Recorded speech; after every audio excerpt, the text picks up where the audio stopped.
Chapter 1. Flames at Sea.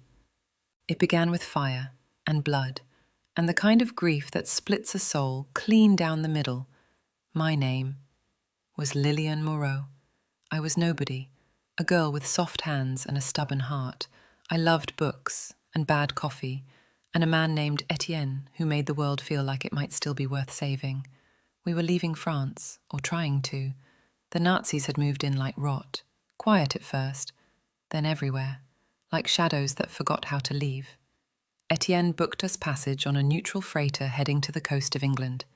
We boarded under false names, with forged papers and pockets full of whispered prayers.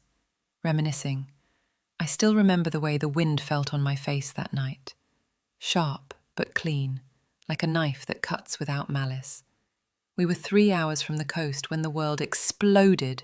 A U-boat, silent, waiting. 1 torpedo, 1 second of stillness, then fire, metal twisted, screams rose.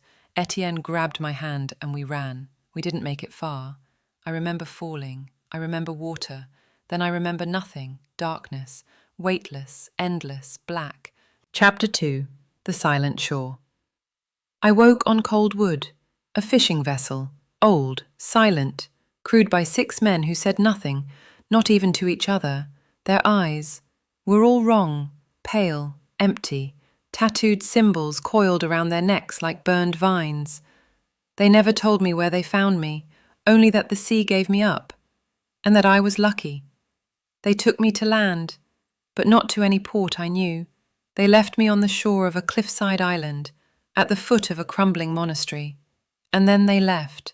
No names, no answers. Just the sound of gulls and waves and wind. I climbed the stone steps alone. The monastery was dead, thoughtful, or so I thought, ominous. But inside its walls, something waited. Not a person, not a ghost, whispering, something older. Chapter 3. The Flame Beneath the World. The monks wore red, not white. Their incense smelled like old paper and rust. They fed me, spoke Latin prayers, then asked only one question. Do you still want to burn the men who killed him? I didn't ask how they knew. I just said yes. That was enough. They called themselves les veilleurs, the watchers, keepers of the flame beneath the world, enemies of the black flame. The Nazi cult twisting ritual into horror. They showed me what hid behind the war, sigils, bone maps, firewords. I learned poisons, shadows, how to kill with silence and survive with rage. Then came the brand, just below the collarbone, not to claim me, to unlock me. When the mark burned flesh, I saw Etienne, haunted, his eyes wide and dying, the sea swallowing us both. I screamed, and the altar caught fire. They called it a miracle. I called it the beginning. Chapter 4. Lady Satan Rises. For 2 years I hunted. I became rumor. Smoke. A whisper of retribution in the night.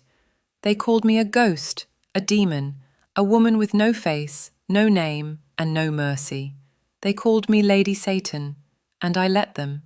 I burned through France, through bunkers and butchered spells, through broken men worshipping something they didn't understand. I found the cult of the black flame. I saw what they worshipped, not the devil, something colder, a god of forgetting, a king of ash. They failed to summon him, and screamed, and burned. Sometimes I left chalk sigils, sometimes blood, sometimes nothing. Because fire speaks for itself. I found the man who ordered the torpedo. He was no longer a man. He was a vessel, a hollowed-out skin filled with hate and Latin whispers.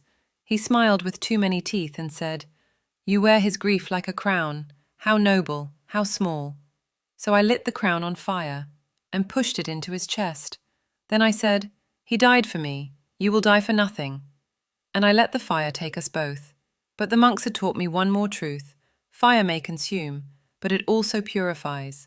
In the smoke, I rose, scarred, hollow, but whole in a way I had never been. I do not fight for revenge anymore. I fight because the world has forgotten fear, and I remember it too well. They call me Lady Satan, but I am no devil. I am the flame the devil fears. I am the fire they cannot smother. I am the last vow whispered before the end, and I will not stop until every monster burns.